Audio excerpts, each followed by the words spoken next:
Hello and welcome to Thinkermaker, a Savvy Self production. In this sixth episode, we continue exploring root-level drivers of Brexit. Feminism is a force for progressive secularism. We turn our focus now to the negative impact of feminism assaulting culture, causing unhappiness and driving Brexit. In the mid-90s, left-wing political parties such as Labour in the UK abandoned the working class because of changing demographics. The working class population wasn't enough to win elections. In order to gain numbers to win elections, the women's vote played a central role.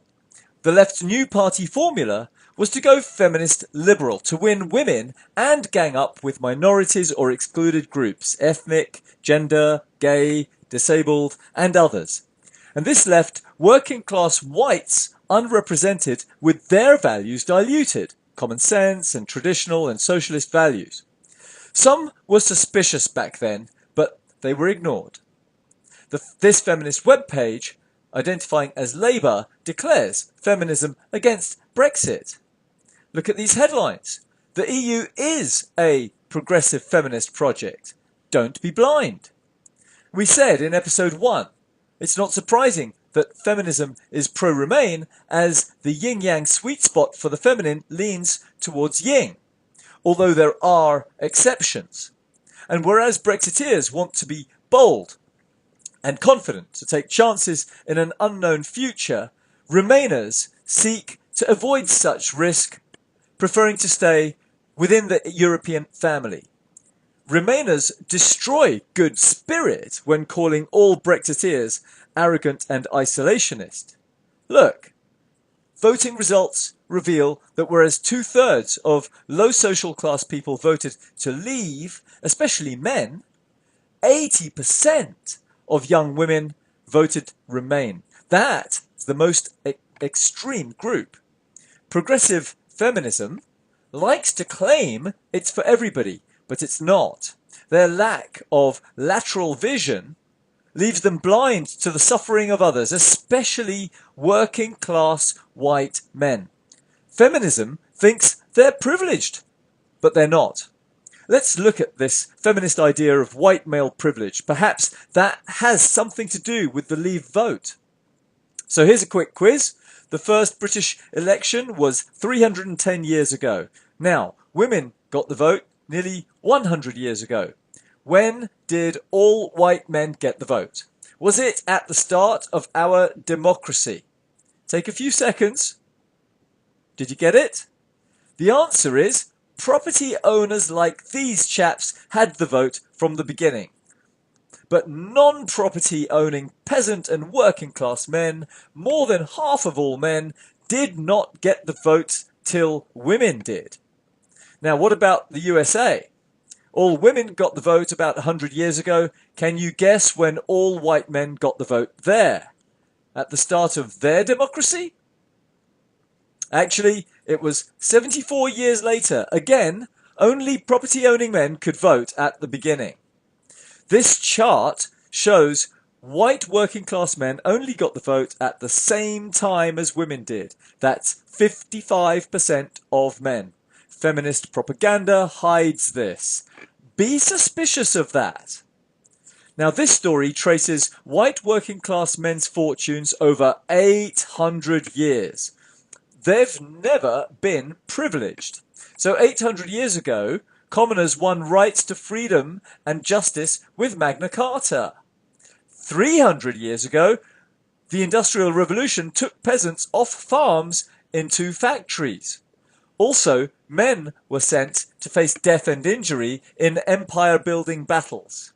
Now, empire is over, but their jobs have gone abroad or to robots.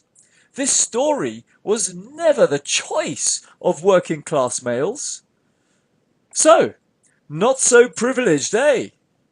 They now have a sense of betrayal, lost pride, contempt, anger, and helpless anxiety. Key to handling this cocktail is emotional intelligence. Now, how else has feminism trampled heritage and culture? This outdoor pool was closed on a rainy day. due to its health and safety hazard of slipping. Feminist influence turned the UK into an overprotective nanny state. It's excessive yin. It defies pragmatic common sense, a traditional British value, and heritage of ancient battle for rights to individual freedom. Remember how feminism ganged up with minorities to win left-wing votes? Well, to achieve that, of course, they had to defend multiculturalism. In turn, that kick-started political correctness about what is or isn't acceptable. Sure enough, white women like this radio presenter felt their culture being sacrificed by that. Sushi pizza. Feminist-led political correctness suppresses the right to free speech, a heritage for which the people of Britain fought hard 800 years ago. Feminism has steered schools towards secular liberalism, encouraging atheism, and this eroded cultural values for good spirit, and the void's been filled with materialism. Feminism in education has perverted universities. Students now tell teachers what to think and do. And feminism is not pro-marriage, a time-honoured structure for social stability in British culture. Feminism brainwashed kids against it and diluted marriage laws. The government now offers divorce online for just £550 and a few clicks, with no fault even for adultery. No wonder 70 to 80% of divorces are triggered by wives. 80% of child custody goes to wives, and because of that, wives habitually also get the home or shelter, which brings us back to the working class man. He lost jobs abroad or to robots, lost his party to feminism, and surprise, surprise, probably suffered divorce and lost his home too.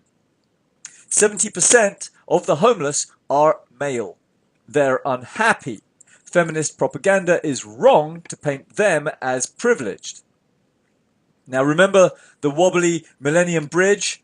Hailed as a masterpiece of British engineering, but was shut down on launch. And those mocking headlines, "Can't Britain even build a bridge anymore?" These leavers want the UK to reawaken its spirit of self-belief, to forge a new economic future with self-pride, and to feel needed. This is a spiritual thing. Isn't it a travesty to reduce this magnificent beast to a circus act?